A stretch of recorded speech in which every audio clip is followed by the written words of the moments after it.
I first read about the refugees in a newspaper article in 2014.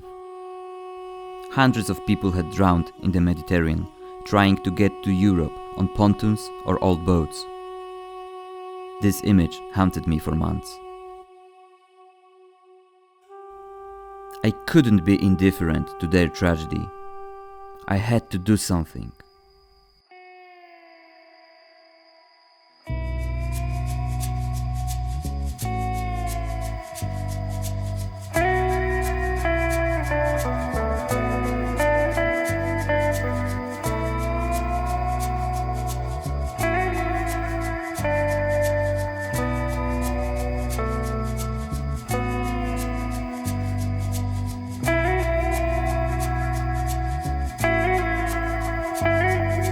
I decided to create a video game about them.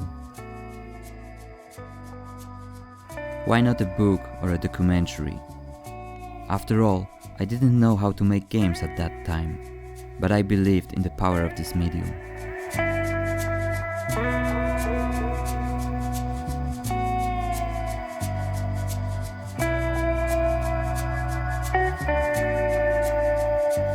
In 2018, I went to Moria, the infamous refugee camp on the Greek island of Lesbos, to do research with the Act Zero team.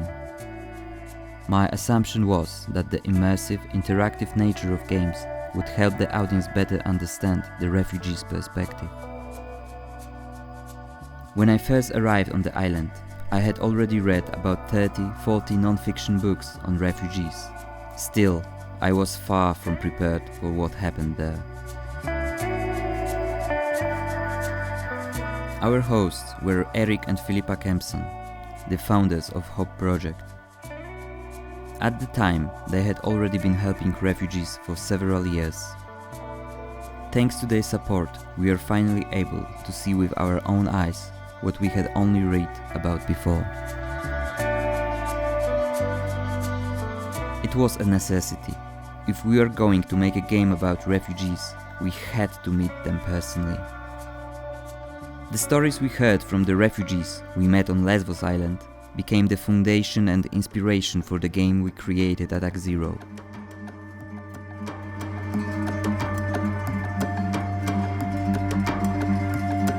We, the Refugees, Ticket to Europe, is a text-based RPG with thousands of dialogue choices, branching narratives, multiple endings, and more than 30 hours of content in total.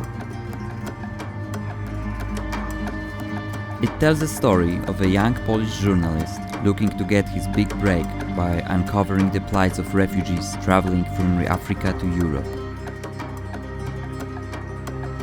He travels to a foreign country and is soon pulled into a quest, at times dangerous, at times absurd. As he gathers the information needed to join real refugees on a boat across the sea, he encounters all kinds of people and situations. The naivety of our protagonist's expectations, who is a relative outsider to the subject, are often confronted with the unpredictable reality of the refugee world. He is faced with many morally challenging decisions. What is more important, writing a groundbreaking book or behaving humanly towards victims of terrible tragedies? We have made every effort to ensure that the stories we learned at Moria refugee camp were told respectfully but also in an engaging way. One of the refugees who helped us most during our research in Moria was Kwazem Kwazemi from Afghanistan. He told us his story, helped as a translator, and also agreed to play the first prototype of our game. His assessment was devastating. It turned out that the 600 pages of the original script were pure naivety, based more on our imaginations than on the realities of refugee life. After his feedback, we decided to throw several months of work into the trash and start from scratch with new assumptions. Now, 5 years later, we met online to present him the final version of our project.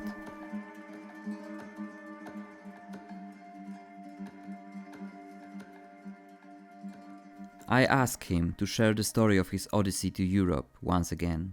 I just remembered to tell you about my journey during the time when I was passing from border from the Turkey, from the shore of the Greece, until to reach the islands of the Greece, how many problems that we had. Like for example, sometimes we tried with a plastic boat, and in that plastic boat, imagine 75 people with children, girl, boy, women, old man, young men. Many people was there in that journey. And sometimes when you look at the people, you don't realize yourself, should I cry, should I laugh? That we know that we are playing with our life, and we just want to reach to the Europe by this plastic boat that it is not safe at all. But still you are trying. Why? Because you are tired from this life. Stay in, like for example, you don't have any place, or you don't have any space in the back. I mean, even in your country, or you're tired for the reason that you leave your country.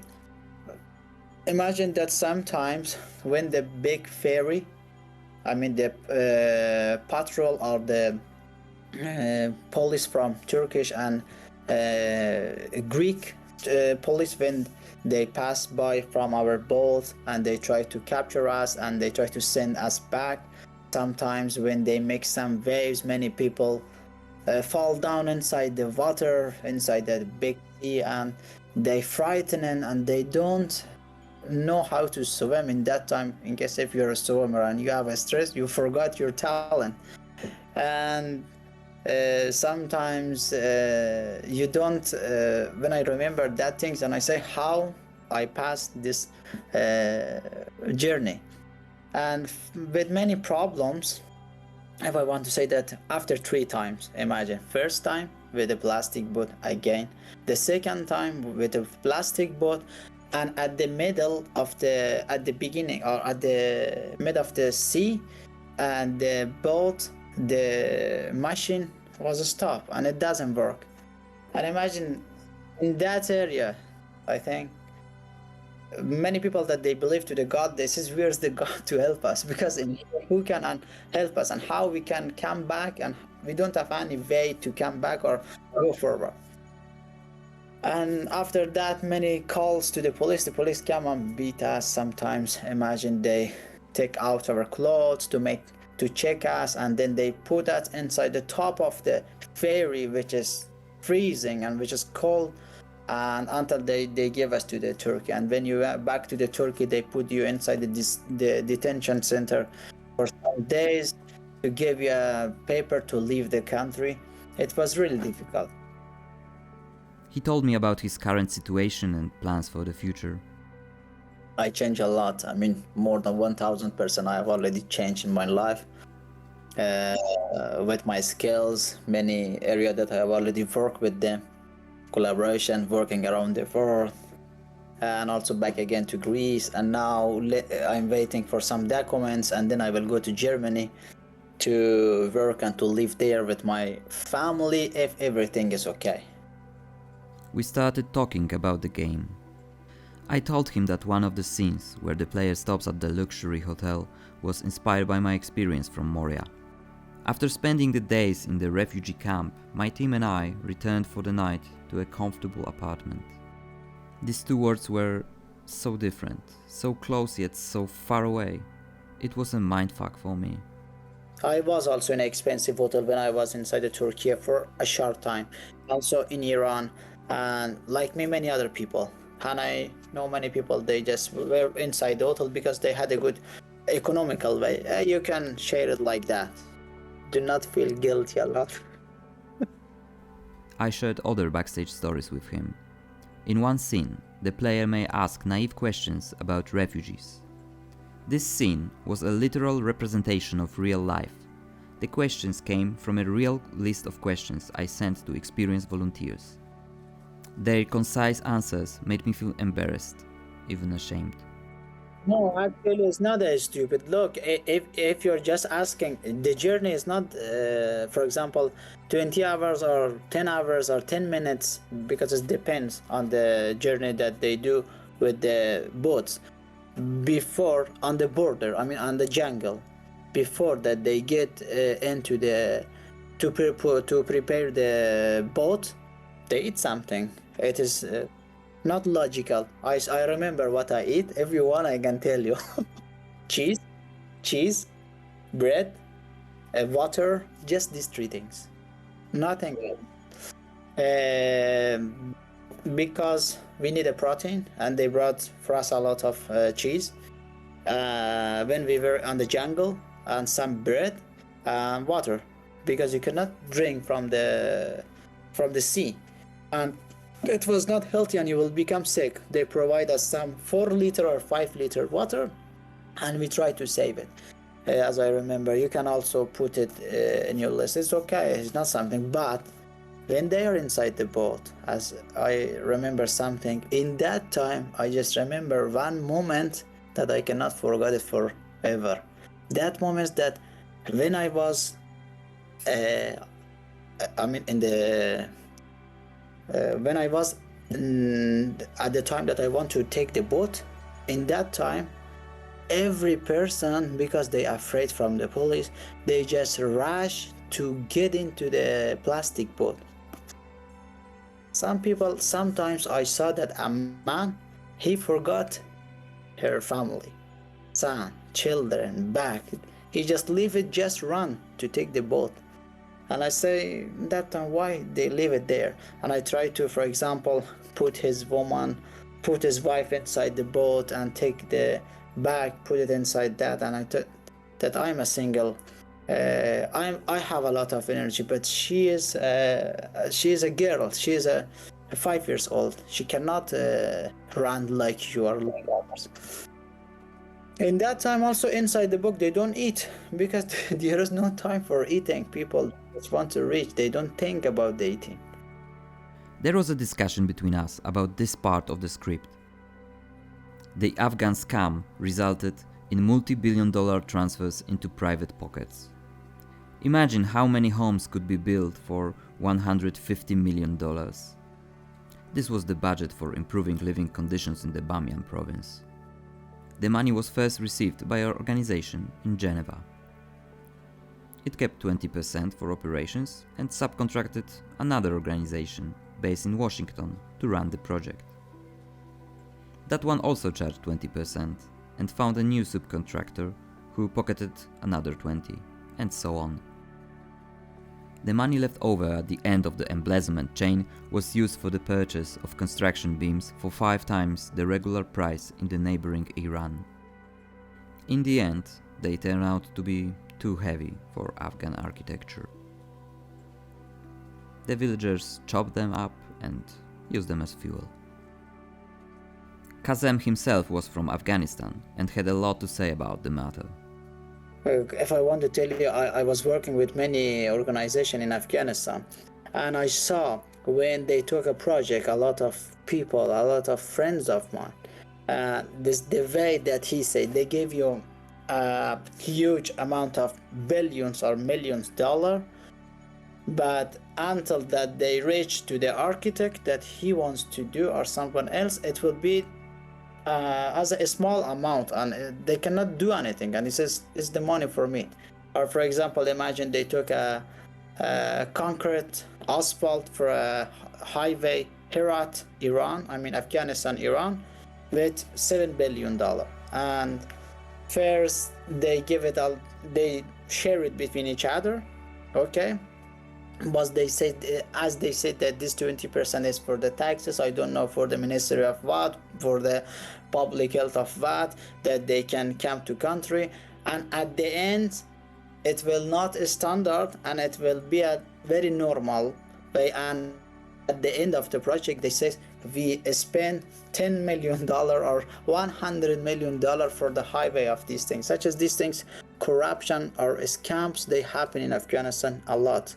It is not the dark side, it is the way that they don't do the humanitarian correctly. They choose some people that they not deserve it. It is not something that you should accuse other people or humanitarian. No, humanitarian is okay, like Henry Dunant is okay, but there's a lot of staff in the Red Cross, I don't know, in another organization, they didn't do their job properly or standard. It's not a standard. The same thing is happening to Afghanistan because they didn't give the money to the correct person. They gave him and they said, okay, we donate him, and it is not bad because they trust to people that he was not trustable person. This is like not so professionally or lack of information about that area and give him that project to them, like Afghanistan. Finally, I showed him the chapter of the game in which the protagonist first meets a gang of smugglers. I asked him how it resonates with his personal experiences. It's quite similar because the same thing that a smuggler did with people, they ask for different prices. For some people they ask, for example, $10,000, for some of them $1,000. It depends on the time that they are asking. Some people, when some smuggler, they know that when some people, they are very in rush, they tell them that, for example, if you want to go tomorrow, however, they know that tomorrow they have, and they need another person to make a package complete, and then they will make a high wage, or for example, 4,000, 5,000, the same thing that's happened for me. And I didn't know that. And they also do the bullying, as you say, they're smashing the people. They told them, shut up. Otherwise, if you don't do that, then we will return you back. From the other side, however, the smuggler is afraid. Because in case, if he arrested, then he will be in a prison for many years. Or at the middle of the way, the smuggler leave them. They said, just go there straightly. I am happy that Kazan found We the Refugees credible. Without him, the other refugees in Moria and the Kempsons at Hope Project, we would never have made this game. Instead of empty words, we want to thank them with a real gesture. That's why we have decided to donate a portion of the game's profits to our friends at Hope Project. We know they will put the money to good use. However, we want to do more. If you know someone trustworthy who supports refugees and needs financial help, please let us know. We will be glad to help.